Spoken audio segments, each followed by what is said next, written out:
So I'd like to welcome everyone. Thank you so much for joining us. It's IDC is really excited to have Angela here today. I'll introduce Angela in just a moment. I just want to firstly begin with an acknowledgement of country. We in IDC would like to acknowledge the traditional custodians of the land on which we all gather today. We all gather on very different land, which is kind of the joy of Zoom, that we can do that. For us here, I know for both Tash and myself, we're on a Wabikal land, and we pay our respects to elders past, present and emerging, and we commit to taking care of that land and showing that land the respect that it deserves. All right, so once again, welcome. We have the wonderful Angela Hanscom joining us from the USA, where it is not 9:30 in the morning.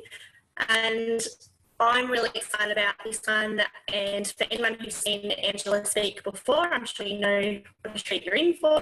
For those who haven't, get ready, it's exciting. So Angela is the founder of Timbernook. Timbernook's a program that operates in many countries now, including right here in Newcastle, as Tash and I can attest to, and Michelle can attest to that too. I saw that as a celebration, Michelle, that's great.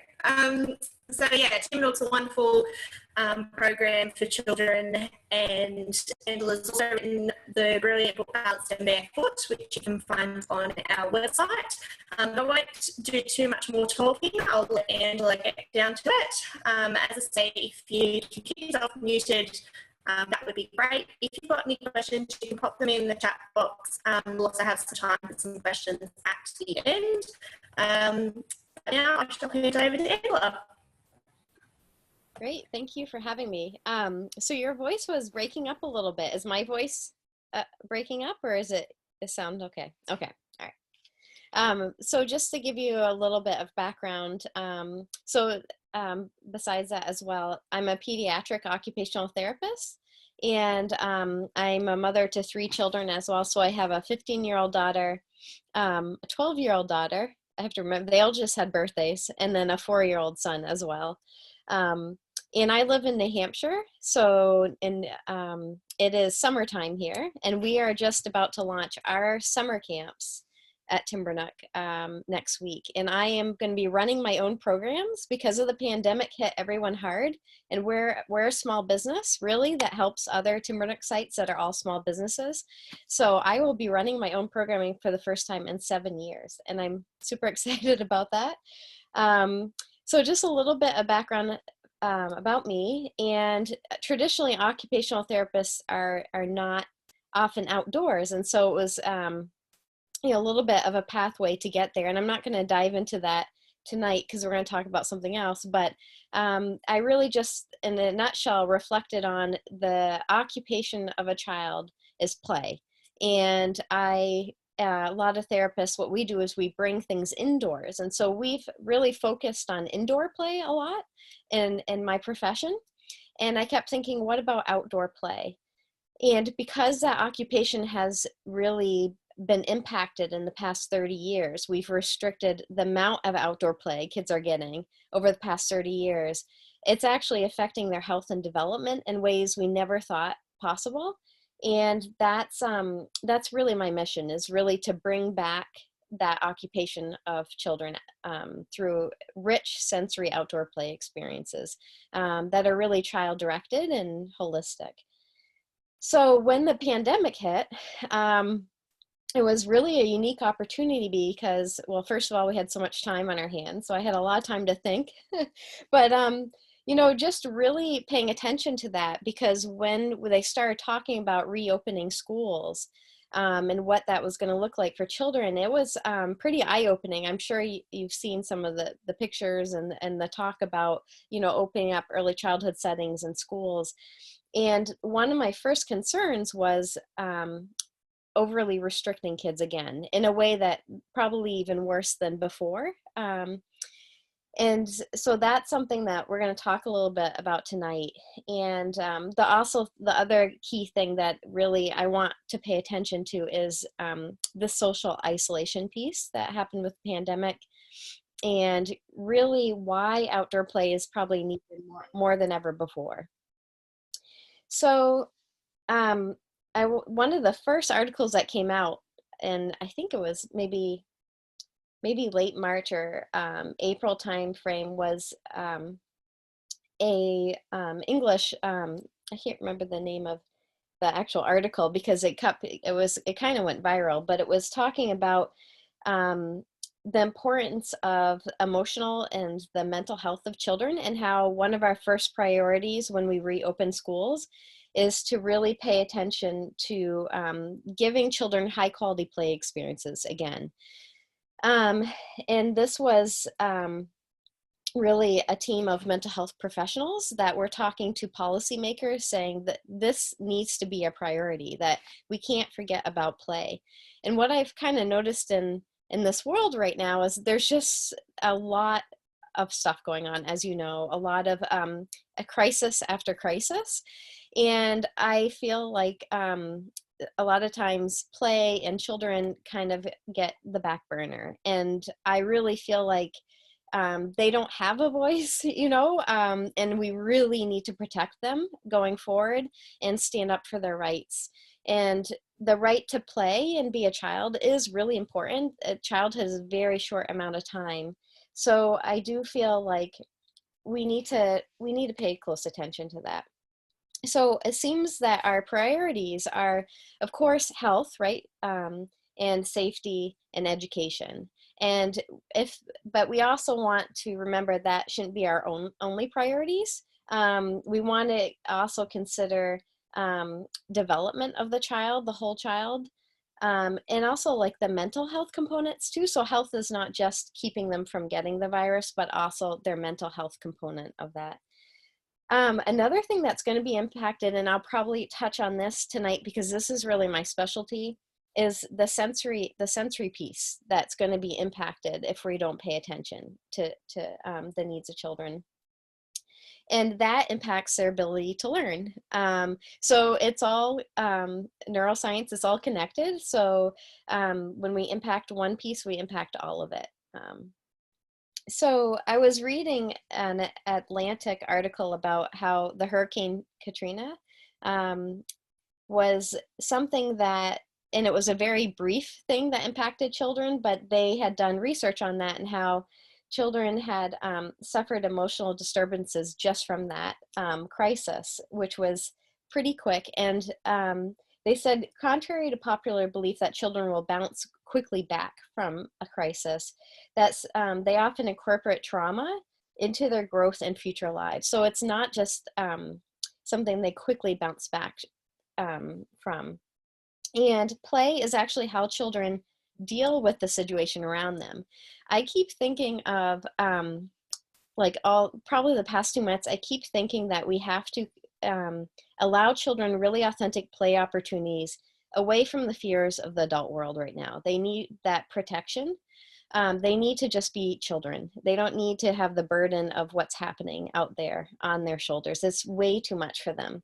And it is the way that they cope with different situations. So by isolating them and not letting them play together, we're actually going to not give them those coping skills that they really need to get through this. So we want to think about that going forward, and I'll dive into that more later. So these are the things I want us to kind of pay attention to that I'm concerned about is, and there's a way forward. We'll talk about the way forward in a minute.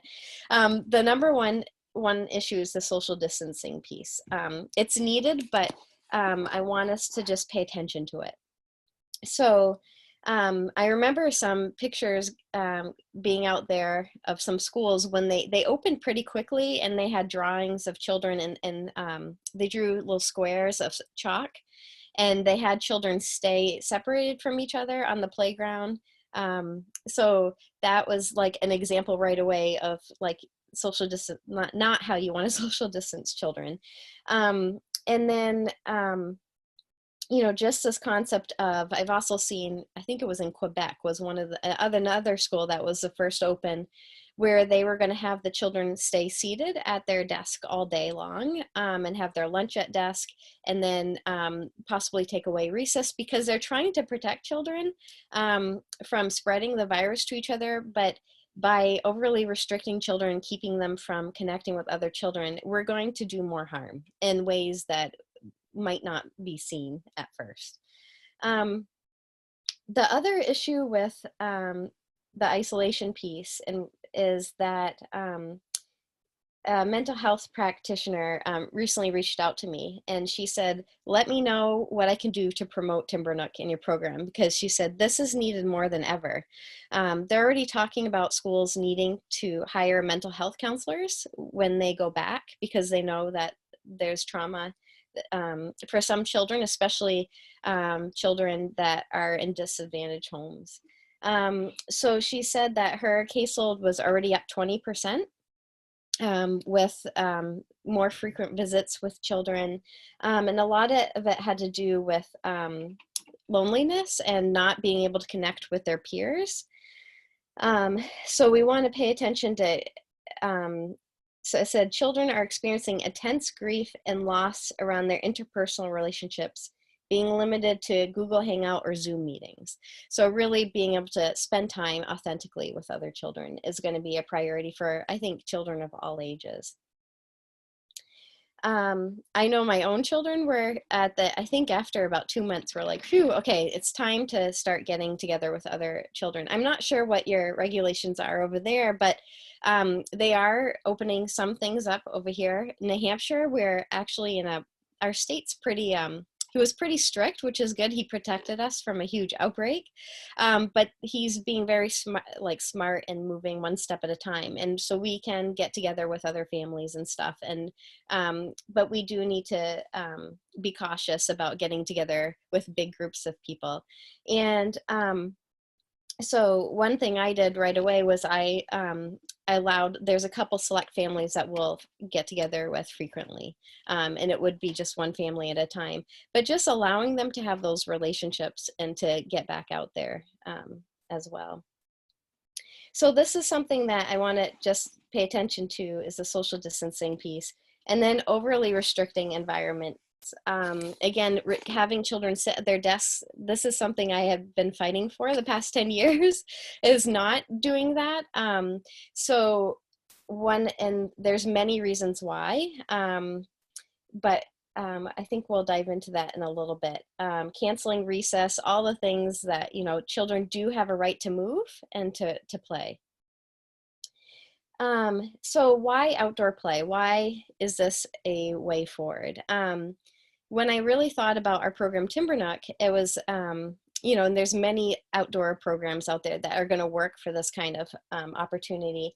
I thought about how we were already incredibly therapeutic, how outdoor play is so rich and so needed for children, but it's something that is safer. First of all, it's safer because when you go outdoors, you step outside, you have fresh air, you are less likely to transmit the virus. So it's a safer environment. The other really nice thing is there's a lot of space.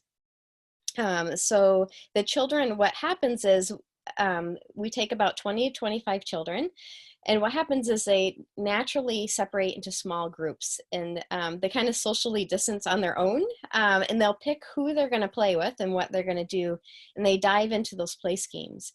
So they don't stay as a cluster, they separate into small groups. So that's really ideal, and that's kind of the situation that we want for schools and for different settings. So if you can find or advocate for outdoor learning opportunities, it's really an ideal time for this. So, because when you take everything indoors, the ventilation isn't as good, and your proximity of children it was never that great anyway from a sensory perspective, because we always had children really close to each other. And anytime children have sensory issues, sometimes just even being too close to other children can disorganize a child or be disrupting. It could be noisier inside, and also with that, it's not as safe, right? Because they're in close proximity. But when you step outdoors, you can get away from other children if you want to. You can play with a certain child, or you can go off and do your own thing. But it's also all a choice, and I feel like that's also really important during this time, is that children are going to need a sense of control over their environment and a choice right now, to lessen the anxiety and have control over their world. So providing play opportunities is also really key, because play is incredibly therapeutic. So it's safer when you step outdoors. You have more space so they can do natural social distancing. You have fresh air, um, and it's play, which is, again, it's very healing for children during this time. Another really nice thing is there's less need to sanitize. So like when you're indoors, there, just I'm looking at the protocols that they have to do in early childhood settings, where they have to stop and sanitize the toys frequently, or they'll only give a certain amount of toys or a basket of toys for children. Whereas outdoors, if you don't have to stop and sanitize the sticks or rocks and that sort of thing. So there's less need for that. And I think that's really important for mental health for children as well, is that you're not constantly interrupting their play or stopping what they're doing to sanitize or to break them up, sort of thing. One thing that we won't do at our program is we will not order little children to not play together. We feel like we have to have a balance going forward.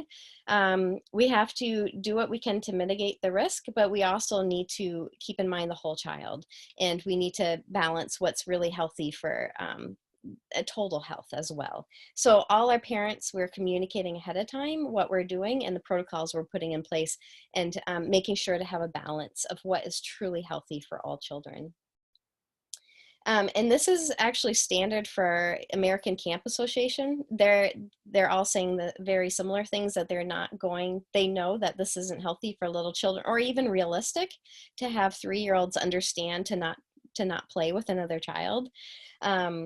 So we do have to have realistic expectations, and that can be done through just grouping smaller groups of children outside where they space out, but being realistic with our expectations. There's also less need for masks outside for children, and our CDC recommendations don't recommend that little kids outside have masks on, and often they're touching their face more, or they're using it for like carrying loose parts, or using it inappropriately. So but we will have our adults wear masks when they're in close proximity to children. So just, again, doing what we can, but also making sure that we allow for those rich play experiences, where kids can play with other children. And that's really important for social emotional development. It's funny because we spend all this money on social emotional development in schools, and they learn most of those skills through play with other children in an authentic way. So those are some reasons why this is kind of an ideal time to advocate for kids to be outside more than ever before. We ended up putting together packets for schools, and we had a mental health doctor put a letter together. So if anyone wants this after this is done to use to advocate for this, if you're for schools or early childhood settings, or just for a reference, then let me know as well. I want to just give you 3 fun ways why outdoor play is therapeutic in general. And again, it's just something that it's always going to be true. It was true in the past, it's true now, and it's going to be really important going forward. So outdoor play, like we said, is a primary occupation for children.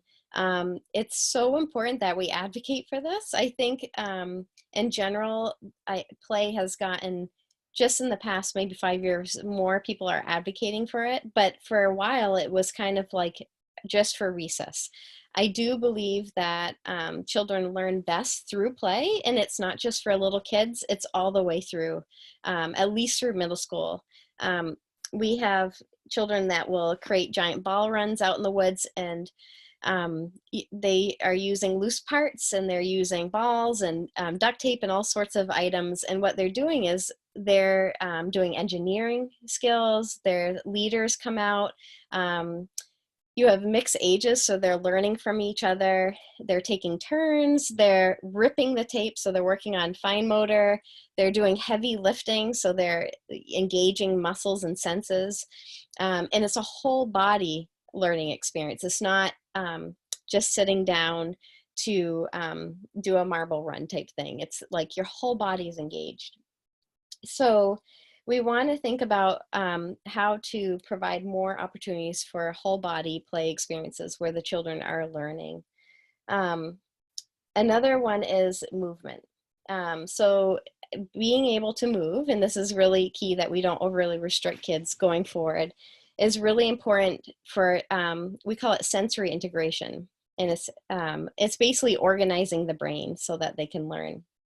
And one thing that I had advocated for a lot for the past 10 years is this whole problem of kids in their seats most of the day. So current research in America states that children are in their seats about 9 hours a day. And this was pre-pandemic. So in the past, a lot of children would walk to school or walk home from school. They would have a good like hour-long recess session, maybe 2 recess sessions. But what happened was recess time got shortened to about like 20 minutes was average. And they often were driven to school, and now they're being driven home from school. But for the most part, they're sitting in a seat. And there's many reasons why this is detrimental or can be problematic for development. One is when you're constantly sitting, you have certain muscles that will shorten, certain ligaments that will shorten, and then certain muscles and ligaments that shouldn't shorten or lengthen do lengthen. And what happens is when you're in a seated position for long periods of time, it can affect your gait and your posture. We've heard from physical therapists and chiropractors that children's posture is changing. So they're getting this pre-adolescent posturing at an earlier age, this curvature in the upper body. And a lot of times it's because they're, looking at the phone, right? But they're also in this seated position for many hours during the day. And another thing to keep in mind is that children actually need to move frequently. I talk about this a lot, so if you've heard other podcasts of mine, but I'm going to repeat it for those that haven't heard it, that kids really do need frequent opportunities to move. So they need to spin in circles, they need to go upside down and move in all different ways. So their head needs to be moving in vigorous ways. And that's because inside your inner ear are little hair cells, and there's fluid in there. And so you want the fluid to move back and forth to stimulate those hair cells. And that develops your vestibular sense. And that sense is actually key to all the other senses. And it helps it's a unifying sense for sensory integration. So if a child is overly restricted and they're kept upright over and over, that fluid can thicken in the inner ear, and children can start getting ear infections at an early age. They also have trouble knowing where their body is in space, and it can affect all sorts of things. So one main issue that teachers were starting to report was kids were falling out of their seats frequently. And having trouble knowing where their body is in space, so more clumsy. And so it's really important that we allow kids to spin and it's actually something as therapists we do in a clinic setting. So we will place a child on a swing and we'll spin them. And that actually helps them to, again, know where their body is in space and to become safer when navigating their environment. So an example of that is we have an OT that her name is Mary Kawar, Kawar, and she does what we call astronaut training. And she created this astronaut board. So it's a board where you spin children for treatment. And she worked with NASA. So astronauts, before they go in outer space, they actually get in this machine that moves them in all different directions. So when they go in an anti-gravity environment, they really know where their body is in space. So it's really important that we do allow kids, again, to spin, to roll down the hill, all that thing, because it helps them to be more capable. Sometimes I'll hear an adult say, stop spinning, you're going to get dizzy or you're going to get hurt. Again, when we constantly stop them from moving in those ways, we become the barrier to that neurological development. So the other thing that system does is it actually helps kids pay attention. So it turns a reticular activating system on in the brain so kids can tune in. So that plenty of movement opportunities not only helps you to be capable in your environment, but it actually helps you to pay attention in the classroom as well. Another thing it does is it helps with activity regulation. So sometimes we'll say kids are off the wall or they're, really hyper. That naturally helps them to regulate their activity level back down again if they're getting plenty of movement opportunities. It also helps with emotional regulation. So if a child gets really angry and frustrated, to naturally bring that back down again. Lastly, it helps support all 6 eye muscles to be able to track, which is really important for reading and for writing. So that, as you can see, that sense is so critical, and it's something that if you're not using it enough, it can actually weaken. It's very much like the muscular sense. If you're only, lifting weights once a week, you're really not going to get strong and buff. If you allow children to move once a week, they're gonna that vestibular sense is going to weaken, and it can affect, again, all the other senses and sensory integration. So this is partly why we're seeing a huge rise in sensory issues in children. And it's something that I'm probably even more concerned about now, because as we're talking about reopening schools and keeping kids isolated and restricted at their desks, it's not the way forward. And we're going to see an even bigger rise in diagnoses and sensory issues and anxiety.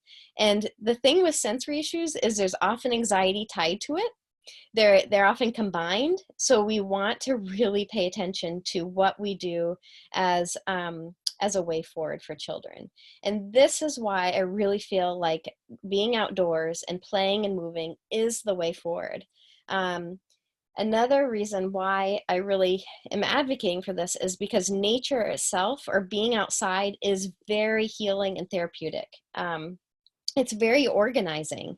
Actually is the ideal location for sensory integration to happen.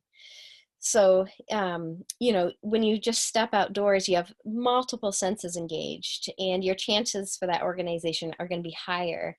The birds tweeting around you actually help you to know where your body is in space, because you're locating your sense of body awareness to the nature sounds around you. The nature stimuli itself is calming. There's a lot of research around even smells of nature is calming. The sounds of nature are calming, and the sights of nature is calming. So it's very grounding, but you're still alert because the ground's uneven. It's constantly challenging you. You're scanning your environment. So you're in this calm, alert state. And again, that happens to be ideal for sensory integration. So we want to think about how much time are we going to be allowing going forward for children to be in that ideal state for sensory integration and calming environment. And also just the ability to not have an overly restrictive environment, right? Because a lot of the ways forward inside is really, can be pretty scary. It reminds me very much of like a very sterile, overly sterile, prescripted environment.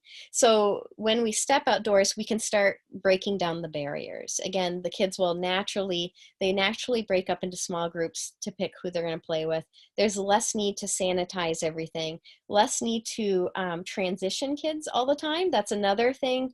A lot of kids with sensory issues, when you constantly are transitioning them, it's very difficult for them.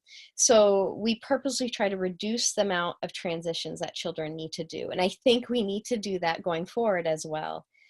So thinking about creating a home-like environment if we're going to be indoors, maybe less children, calming stimuli. But if you can get outdoors, it's going to allow for it's going to allow for even more benefits and rich sensory experiences as well. So those are just a couple examples. I can dive into more, but I want to leave some time for questions. Two recommendations I want to give. Schools and early childhood settings. We just had our first public school train to do Timbernook, and they're looking at this, the superintendent is looking at this as their way forward. It's their way to not have so many kids in the building. But I think what they're going to find is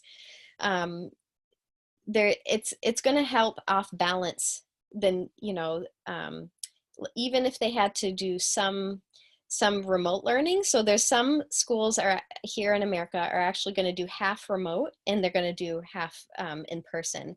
And I think that having those authentic play opportunities will help, because if you're going to be isolated on a computer, you're going to need to balance that with outdoor playtime with other children. So you can work on that social emotional skills, those executive functioning skills, and just sensory integration, digging in the dirt for hours and going upside down, playing with other children, connecting with others. We do need to allow for that time. It's going to be really important going forward.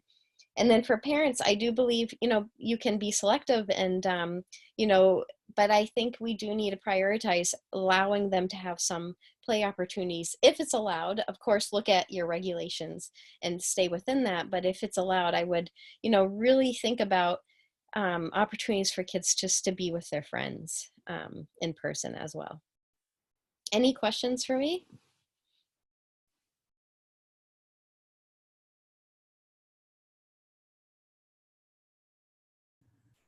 Hi, my name's Gabby. I'm Hi, from Gabby. Australia. I'm the nature pedagogy leader here at Woden Valley Childcare Centre. Oh, nice. Yes, it's nice to meet you. We've got your book here. I haven't been able to find it, but I really look forward to having a look at it. I was thinking, we're separating children from life, and it feels like we're trying to fix problems rather than basically it seems to me that outdoors does the job of an occupational therapist, possibly medication.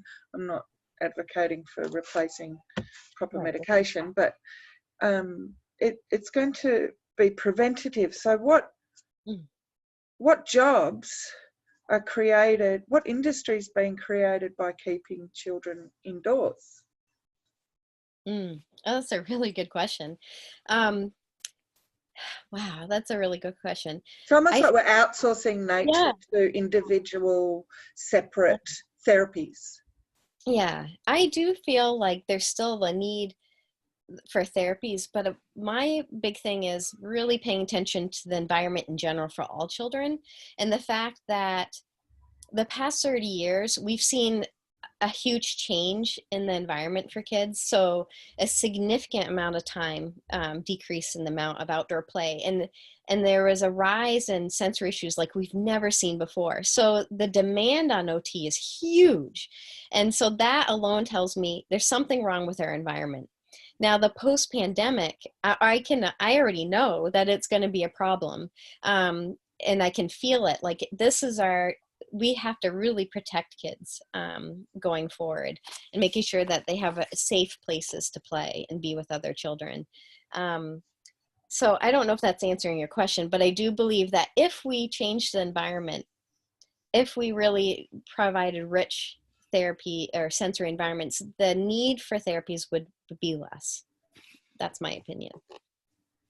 When I was in the early 80s, the need for therapy was not as great as it is now. That's for sure. Ken Robinson talks about how their educational system, children sitting in chairs, originated with the Industrial Revolution, and also the British Empire needing people to sit in desks for a long time to administer before computers. So that's so interesting. Yeah, so we're sitting in chairs, and it's also part of population control, controlling children, because you have to have 30 children to one teacher. So to control them, you're going to have to, so anyway, I could talk for Oh, ages no, about that. I'll let someone else have a yeah. chat. No, it's really interesting because someone just recently told me, like, here we are, adults are already, we see this a lot, like adults are already making the choice to get together with other people, and here we are, we're going to really restrict kids in the schools. Like, it's because we can. Yeah, so interesting. I thought I could just ask a question. I'm really interested in what you were saying about the hair cells and, you know, that fluid movement activating the hair cells and how important it is to spin. Just kind of wanted to understand that a bit more and kind of what you would recommend in a program to kind of encourage that movement in spinning, because there's actually not much equipment that really does that. I know it can spin on the spot with hoops and things, but you may have more ideas. Sure.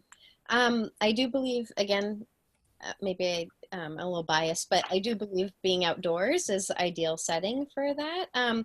I think it's really important to remember that child-directed sensory input is key here, because if you take a child and place them on something and spin them, you can actually overload their system. But if a child is on a swing and they decide to spin on their own, then I feel like we should allow it. What's happening is, and again, this is pre-pandemic, was children were getting to the point where we weren't allowing them to spin anymore on swings or taking swings away because we're deeming them unsafe. And that's not what we want to do. We want to allow for those inputs, because again, that's how children organize the brain. And actually babies, if they're full term and not preemies, but if they're full term and healthy babies, their vestibular sense, that sense I was talking about, is fully developed. Because they're upside down, or it doesn't matter, the mom is moving, so the hair cells and the fluid will move. And they've done research on this, and what they do is they'll spin a baby, and they look at, you can try this at home. They look at if their eyes will move back and forth. It's called nystagmus. And so when you spin about 10 times, try doing it, and that works on one inner ear, and then spin 10 times, and that works on the other inner ear. Then try it with your eyes closed, because that really, you take away vision, you're really igniting the vestibular sense. And then have someone look at your eyes and see if you have that vigorous movement of the eyes after. That shows you have a healthy vestibular sense. If there's no eye movement at all, there's dysfunction. Something's not quite right. Maybe it's you need to work on your vestibular sense. If your eyes don't stop moving after a minute, that means you have a very sensitive vestibular sense. But with babies, that is fully functioning. It's not like vision where you see black and white, and it takes time to develop vision.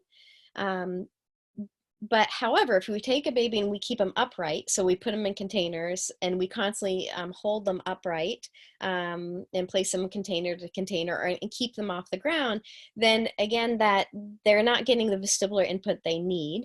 And so that fluid can thicken in the inner ear, and that's where they can get the ear infections. They might not be able to integrate the senses correctly, and have trouble knowing where their body is in space. So right from an early age, we do want to allow babies plenty of movement opportunities too. Oh, one more thing with that. It's one reason why adults can't tolerate rides when they're older, right? So if we're not moving enough, so a lot of us aren't rolling down the hill or spinning in circles or going upside down. Occupational therapists will advocate for adults to keep moving, especially in the older population, to prevent falls. But it's one reason why we don't tolerate like roller coasters or spinny rides when we're older, is because that vestibular sense might not be as strong as it should be. So it's important for us to to keep that sense strong so we can become safe. Now, the problem is little children are already falling out of their seats and becoming more and more clumsy. That's a huge problem. So kids are becoming more and more unsafe. Angela, there's a couple of questions in the chat. So the first one is, as an educator, how do I balance programming requirements by the government and childcare industry with more play outside? And then I think it's kind of a follow-on to that question, is the Steiner model or method a good model? Yes, I think the Waldorf Steiner model is great. It's we do have Waldorf schools that have done Timbrook and Montessori schools. Like our program, outdoor play is kind of universal. I think that playing outdoors or doing some of your learning opportunities outside will actually open doors for you, and you'll find that there's less regulations that you're going to have to deal with. So a lot of the early childhood settings I've been following, a lot of them are just taking everything as much as possible outside. So that means starting to educate yourself on what does outdoor learning look like. How can I promote play and learning opportunities outside? Another question that we've got in there is, what about left and right midline method across the body? And massage, and I'm going to pronounce this incorrectly, I'm sure, Qigong massage for children with autism. I don't know what that, I've never Yeah, heard I'm of not that. familiar with that one either, but I can't talk about the midline. left and right midline stuff, yes. So so we always talk about this, right? It's important to cross midline because that's a very basic way to work on a coordination, right? So, but before you can have, be crossing midline, you have to have a midline. And the way that we treat that as therapists is actually to work on core strength. So having strong stomach muscles and strong back muscles, and then spinning.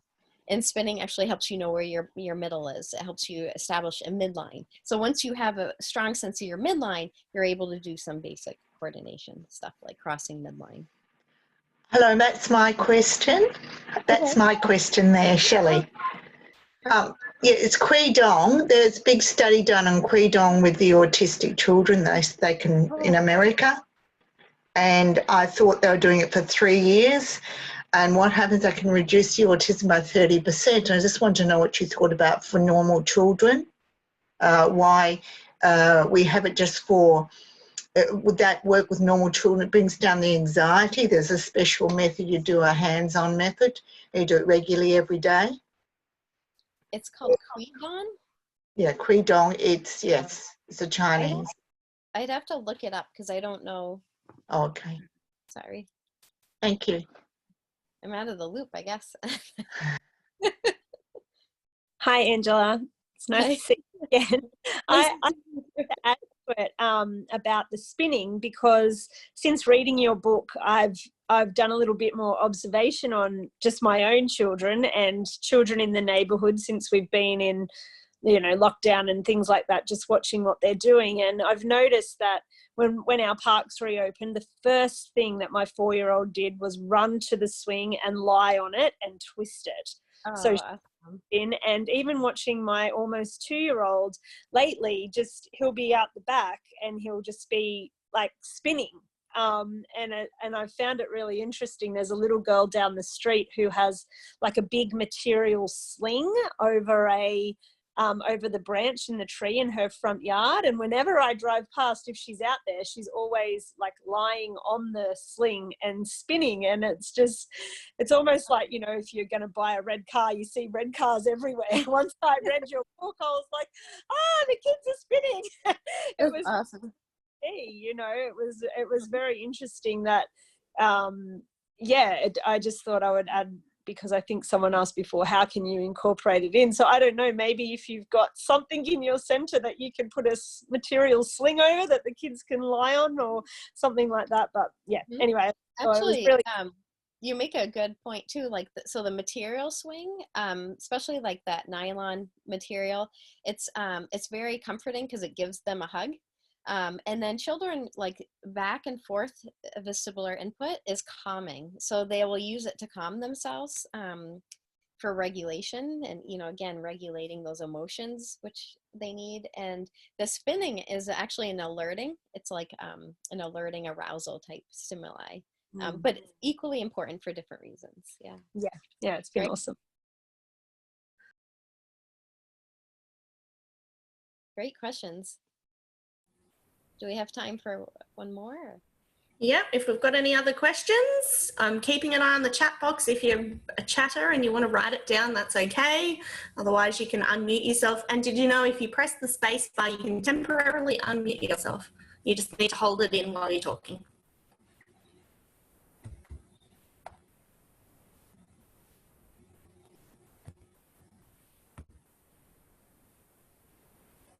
Okay, I don't think we've got any more questions. Going once, going twice. Hang on, I just had an idea that maybe we could form a group that did advocate for children's access to nature. I've been doing a few press things, and yeah, I don't know. Is there a can we create some sort of Facebook group or some sort of group where we maybe get together and maybe talk about ways we can advocate? I think the International Association of Nature Pedagogy is quite good in that regard.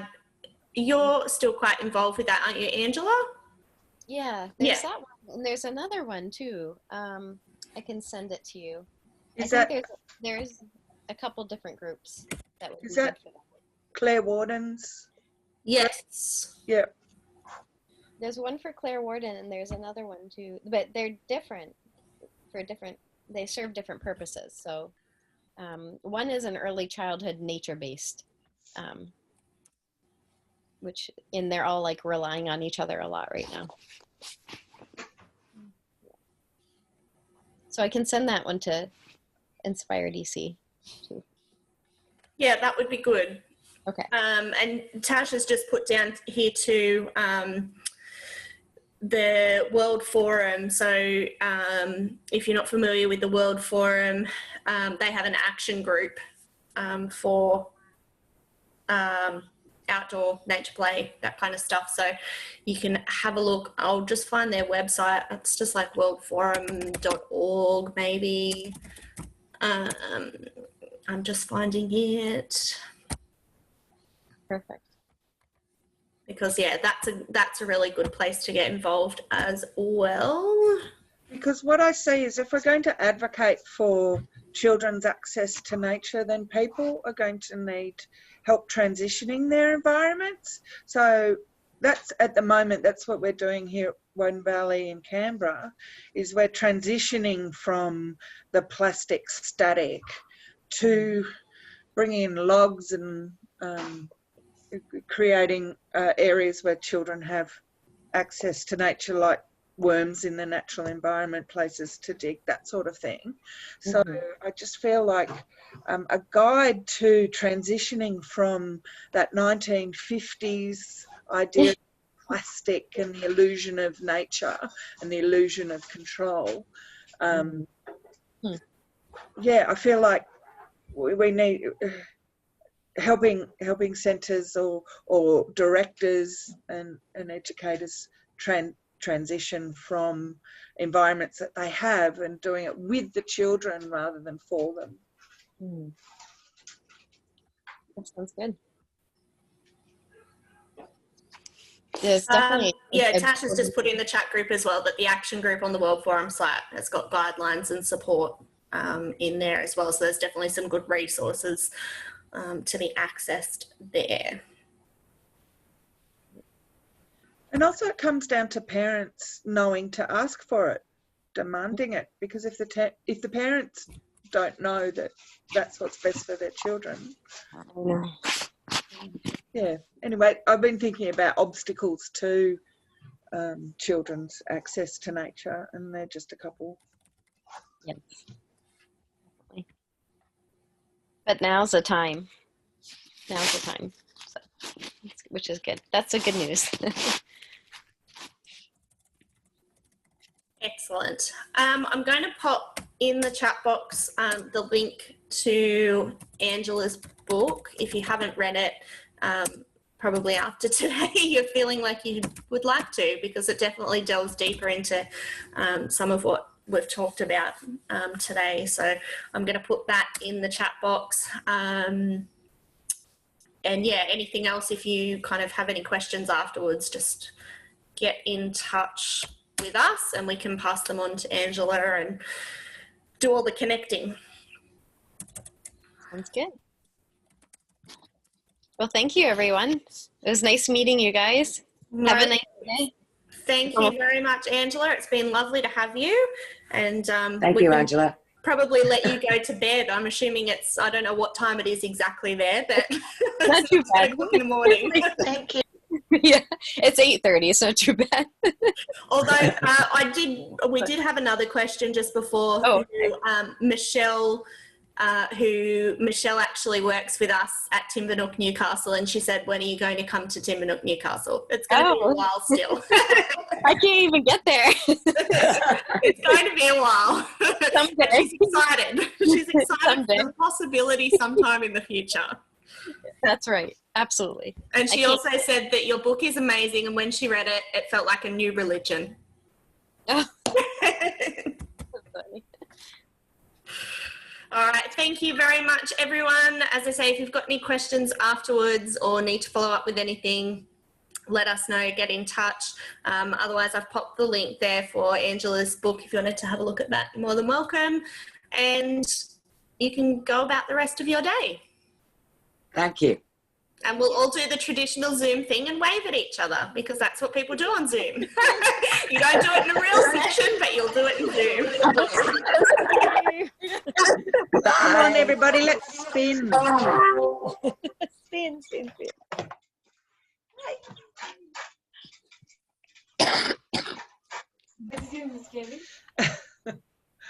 Oh, we were